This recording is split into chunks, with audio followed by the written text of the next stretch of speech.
अस्सलाम वालेकुम friends, red H take YouTube channel में खुश आमदीद। फ्रेंड्स, आज की वीडियो में हम टीजी कंपनी के ड्रिल स्टैंड की अनबॉक्सिंग, रिव्यू और टेस्टिंग करने के अलावा इस प्रोडक्ट को बनाने का क्या मकसद है, हमारे पास ड्रिल स्टैंड और मिलिंग स्टैंड की काफी सारी वैरायटी भी अवेलेबल है, इसके बारे में भी आपको बताएंगे। ये ड्रिल स्टैंड होलसेल रेट पर भी आपको मिल सकता है। तमाम तफसील आज की इस वीडियो में बताएंगे।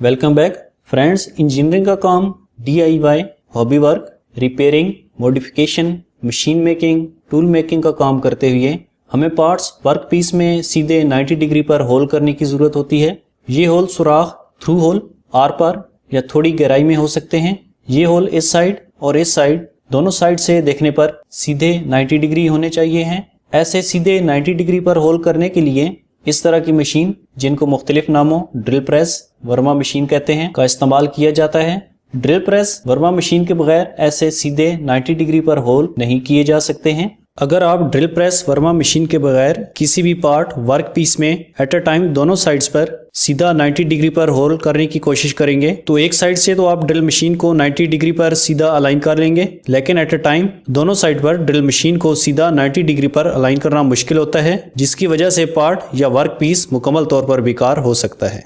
इस तरह की ड्रिल प्रेस वर्मा मशीन जो साइज में सबसे छोटी है, उसकी प्राइस भी बहुत ही ज्यादा होती है और नॉर्मल आदमी के लिए ऐसी वर्मा मशीन ड्रिल प्रेस लेना आउट ऑफ बजट होता है। इसके अलावा ड्रिल प्रेस वर्मा मशीन का वजन भी बहुत ज्यादा होता है, जिसकी वजह से इसको संभालना, एक जगह से दूसरी जगह लेकर जाना भी मुश्किल होता है। ये drill stand normal drill machine को ड्रिल प्रेस वर्मा मशीन में तब्दील कर देता है। इसकी प्राइस भी बहुत ही कम होती है और इसका वजन भी बहुत ही कम होता है, जिसकी वजह से इसको संभालना, एक जगह से दूसरी जगह लेकर जाना भी आसान होता है। अभी हम इस ड्रिल स्टैंड की अनबॉक्सिंग करते हैं। अनबॉक्सिंग के बाद असेंबलिंग और फिर इसकी टेस्टिंग करेंगे। ये ड्रिल स्टैंड टीजी कंपनी का है, जिसका मॉडल नंबर है TZ-6102। इसका 2 पेज का मैनुअल, जिसमें पिक्चर बनी हुई है कि आपने इसको कैसे असेंबल करना है। स्टील का पाइप, जिसकी लंबाई 400 मिलीमीटर और इसका डाया मोटाई 25 मिलीमीटर है। हैंडल, कुछ इसमें ये एसेसरीज, एलन की क्लिप, स्क्रू और sleeves. Drill grip frame, drill machine को पकड़ने, ग्रिप करने के लिए होता है। उसके बाद एल्युमिनियम की बेस। शॉपिंग बैग को ओपन करके देखते हैं इसके अंदर क्या कुछ है। एक स्क्रू नट के साथ, पाइप के टॉप पे लगाने के लिए पाइप कवर, 2 प्लास्टिक के बुश या स्लीव, जिसमें एक बारीक है और एक मोटा। एलन की जितनी भी असेंबलिंग है उसके लिए इस्तेमाल होगी।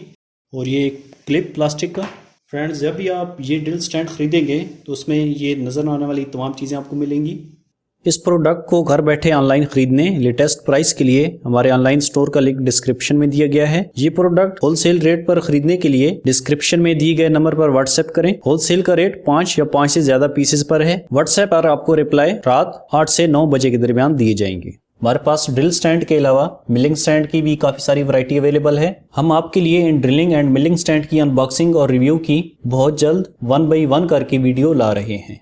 फ्रेंड्स, वीडियो को आपने लाइक जरूर करना है। अगर आप वीडियो को डिसलाइक करते हैं तो कमेंट्स करके बताइएगा कि आपने वीडियो को क्यों डिसलाइक किया है। अगर आप हमारे चैनल पर नए हैं तो चैनल को सब्सक्राइब करने के साथ साथ बेल के बटन में ऑल पर क्लिक करें, ताकि आपको हमारी हर नई आने वाली वीडियो की अपडेट मिल सके। अभी हम इसकी असेंबलिंग करते हैं और साथ साथ आपको इसके साइज के बारे में बताते हैं। इसकी एल्युमिनियम की बनी हुई बेस, इस बेस की चौड़ाई 150 मिलीमीटर और इसकी लंबाई 220 मिलीमीटर है।